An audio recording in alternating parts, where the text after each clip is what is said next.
Hello students, till now we are discussing about the laws of inheritance which is given by Mendel. So Mendel ने सबसे पहले कौन से दो laws दिए? Law of dominance and law of segregation which is based on monohybrid cross. After that the third law was given by Mendel which is based on dihybrid cross. So third law क्या था? Law of independent assortment.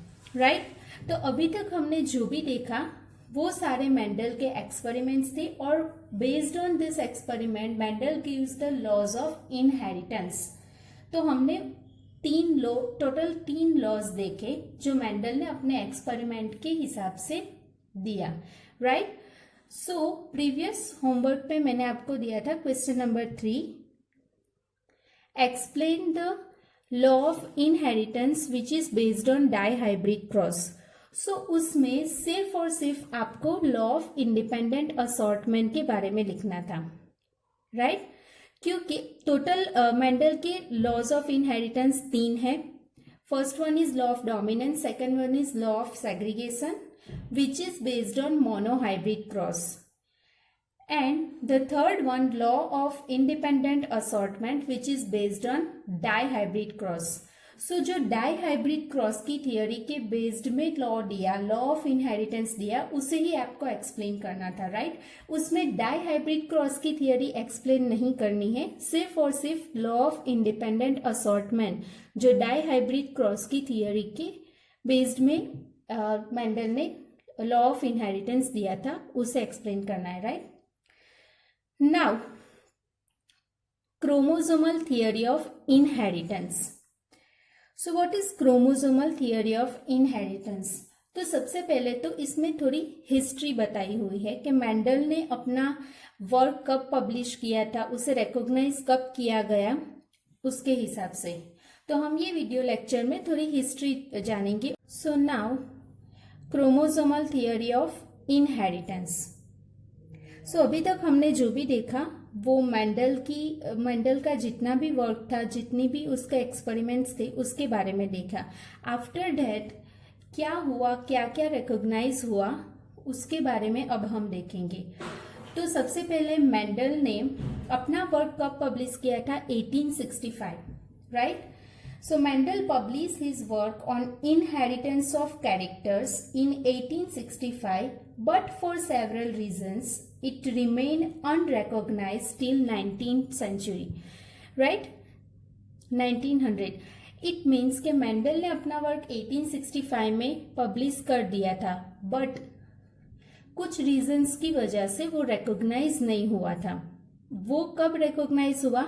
1900 में. Right 19th century में. सो वो reasons क्या थे जिसकी वजह से मेंडल का वर्क रिकॉग्नाइज नहीं हुआ था? So firstly communication was not easy in those days and his work could not be widely published. Right उस वक्त पे कंप्यूटर, गूगल वो सब नहीं था. जनरल में पब्लिश करते वर्क उसका जनरल में पब्लिश करते थे.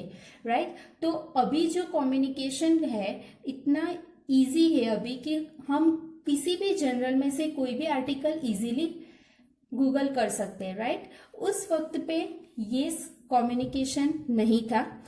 तो सबसे पहला रीजन क्या है? Communication was not easy in those days and his work could not be widely published. Right Secondly, his concept of genes or factors in Mendel's work. Mendel ने क्या वर्ड दिया था? फैक्टर.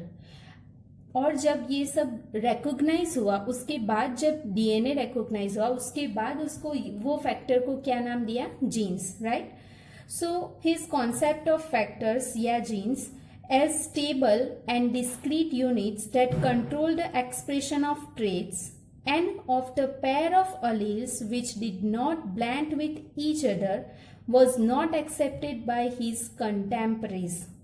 It means कि जब उन्होंने ये जो statement है वो क्या बता रहा है?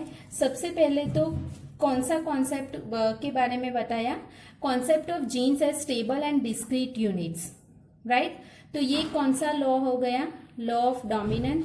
राइट और जो सेकंड उन्होंने स्टेटमेंट दिया था, the pair of alleles which did not blend with each other, right.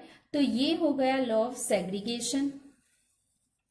तो ये जो दो उन्होंने लॉज दिए थे या ये जो दो स्टेटमेंट दिए थे, वो उस टाइम पे कुछ वेरिएशंस की वजह से उनके टाइम पे जो साइंटिस्ट थे उन्होंने एक्सेप्ट नहीं किया था, राइट।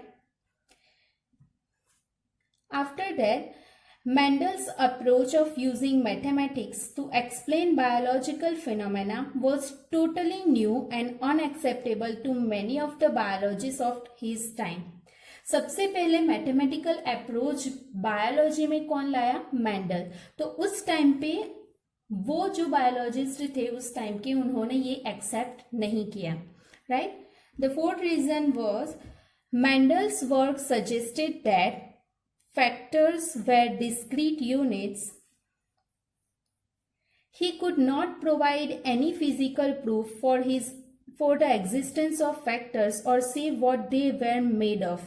It means कि मेंडल ने ये तो बता दिया कि जो जनरेशन टू जनरेशन कैरी करता है वो जीन्स है या कोई फैक्टर है, वो जनरेशन टू जनरेशन आगे जाता है, बट वो कैसा दिखता है फिजिकली उसको प्रूफ नहीं किया। सिर्फ आइडियली उन्होंने बता दिया कि ये जो जनरेशन टू जनरेशन ट्रांसमिट हो रहा है वो पर्टिकुलर कोई फैक्टर्स है, बट उसको प्रूफ नहीं किया कि वो उसकी मॉर्फोलॉजी क्या है, वो कैसे ट्रांसफर होता है, राइट। तो ये कुछ रीजंस थे जिसकी वजह से मेंडल का जो वर्क था वो उस टाइम पे इतना रिकॉग्नाइज नहीं हुआ। So in 1900, 3 scientists, Davrich, Correns and Sandmark, independently rediscovered Mendel's results on the inheritance of characters, right? तो ये जो 3 साइंटिस्ट थे उन्होंने इंडिपेंडेंटली मेंडल के वर्क को रीडिस्कवर किया। और ये कैसे पॉसिबल हो सका? By this time, due to advancement in microscopy, उस टाइम पे माइक्रोस्कोपी आई थी, इट मीन्स माइक्रोस्कोप इन्वेंट हुआ था, तो उसके हिसाब से वो लोग सेल डिवीजन इजीली देख सकते थे। तब उन्होंने ये मेंडल का जो वर्क था उसे रीडिस्कवर किया और कनेक्ट किया फैक्टर को कैसे ट्रांसमिट होता है, इट मीन्स जीन्स कैसे ट्रांसमिट होते हैं, right. This led to the discovery of structures in the nucleus that appear to double and divide just before each cell division. जब ये उन्होंने माइक्रोस्कोपी में सेल डिवीजन देखा तो उन्हें क्या देखने को मिला? The discovery of structures in the nucleus. Nucleus में कोई एक स्ट्रक्चर उनको देखने को मिला दैट अपीयर टू डबल, जो डबल था, and divide just before each cell division, right.